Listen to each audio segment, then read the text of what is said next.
Le Flash Info avec le centre de stockage de la Manche. Des nouveaux trains pour la région, c'est désormais officiel. Hier matin, la Normandie, l'État et la SNCF ont signé la commande de 40 trains à la société Bombardier. Des trains flambant neufs qui seront mis en service à partir de 2020.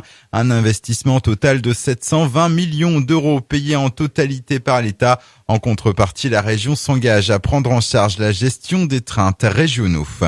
Le département de la Manche qui lui se prépare pour l'hiver. À partir du 2 décembre, 330 agents vont être mobilisés pour sécuriser plus de 7700 km de route. 30 camions équipés de saleuses sont aussi disponibles. Un stock de 6911 tonnes de sel est prévu. Une jeune femme blessée dans un accident de la route hier peu avant midi près de Cerisy-la-Salle, à une dizaine de kilomètres au sud-est de Coutances.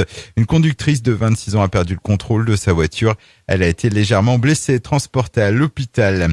Un périmètre de sécurité mis en place hier matin devant 2 immeubles insalubres de la place de la Révolution à Cherbourg. Avec les coups de vent successifs de ces derniers jours, des ardoises sont tombées sur le trottoir. De plus, ces immeubles laissés à l'abandon existent depuis au moins 15 ans et menacent de s'effondrer.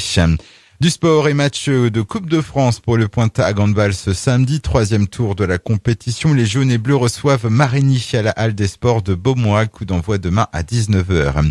On termine sur cette initiative sympa. Le site Enedis, ex-ERDF des Cœurs de Ville, teste en ce moment un nouveau système qui collecte et recycle en matière plastique des mégots de cigarettes pour en faire des palettes ou du mobilier urbain.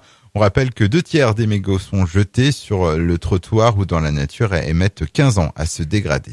Le Flash Info vous a été présenté par Landra, centre de stockage de la Manche à Digulleville. Pour en savoir plus et visiter notre centre, 0810 120 172, coup d'un appel local.